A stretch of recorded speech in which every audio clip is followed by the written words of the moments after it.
Okay, so I have a CD stud welder here. It's twi250, twi250. This particular model does up to 1/4 inch studs. I got mine through studweldaccessories.com. So what comes in the box is obviously the unit itself. You get this gun here. Comes with a work lead, or people call it a ground clamp. Standard power plug here that goes in your typical outlet. And then, yeah, and then the accessory kit obviously here. So that's everything that comes in the box, along with a manual. You get an Allen wrench and another wrench to adjust some of the things on here. So I'm gonna get right into how to set this thing up and use it.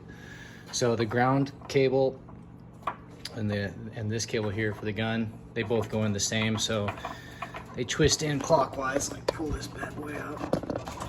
Bear with me. All right, so this flat part, you line it up with this dot here, and then you just push it in. Put this down for a second. Maybe I can show you what I'm doing here. Push it in, and then you twist it clockwise to lock it in place. So the same for this cable over here for the gun. And then this is the control. It's obvious, it lines up. There's a big pin, a small pin that goes right in. There's no trick to it. So this piece here is supposed to be adjusted. So when you have a stud in there, it is 1/4 of an inch or 3/16 of an inch past this point. So let me get one in there, you can see what it looks like.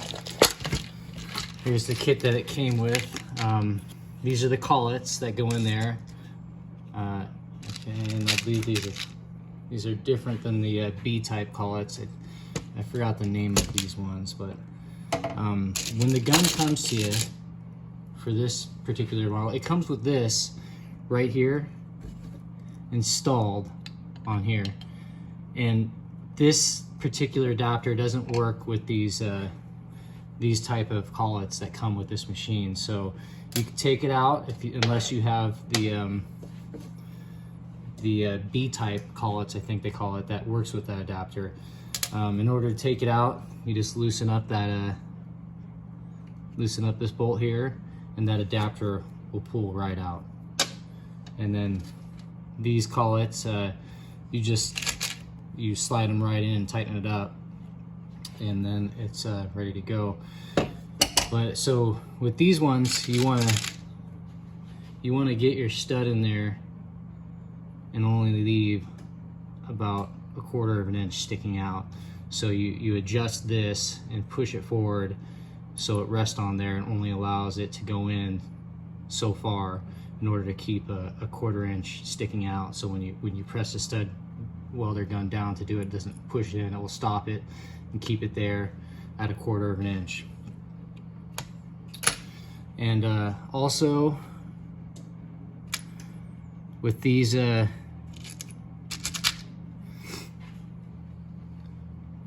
so you want to adjust the footing. So when you have this in here, like I said earlier, let me get that in there. These you just push them in, it separates apart and it goes in really nicely. Push it in as far as I can. See, and now I adjust it so there is only about 1/4 of an inch sticking past the footing here.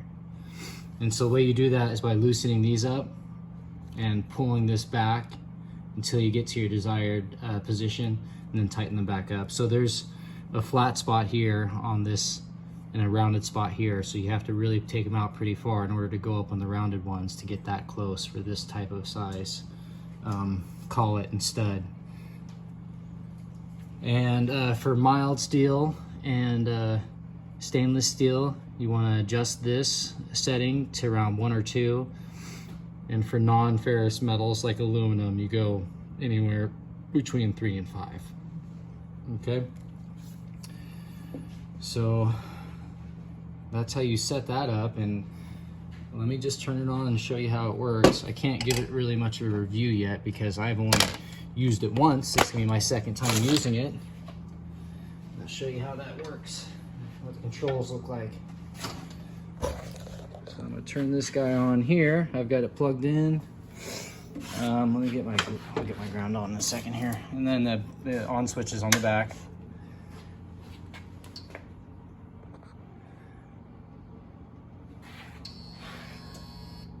There we go.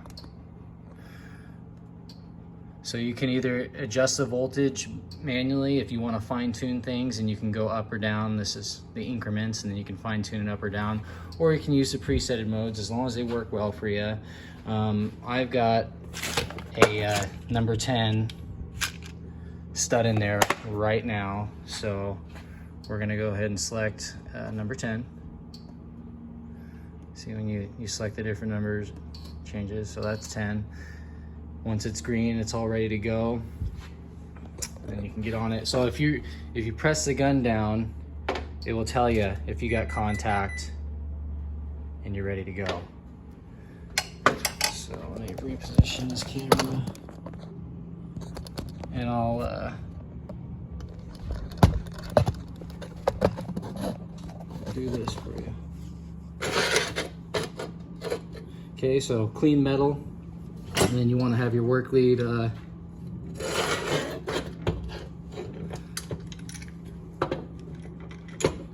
directly on your part, preferably.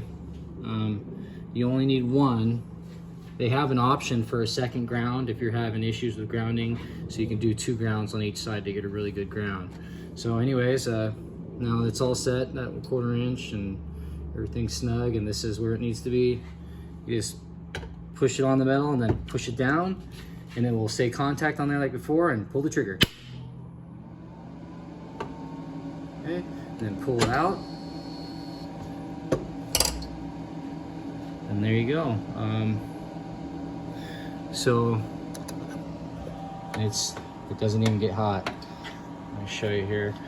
So I can tell right here that my ground wasn't good. I should have had clean metal on this, so the ground is coming into contact with clean metal, because you see how it's off to one side. You don't want that. You want it to be like this one, uniform all the way around. So I know that isn't a grounding issue, because I used the same settings as last time. I just didn't have a good ground. But anyways, let's take a look at the other side. Look at that. There is no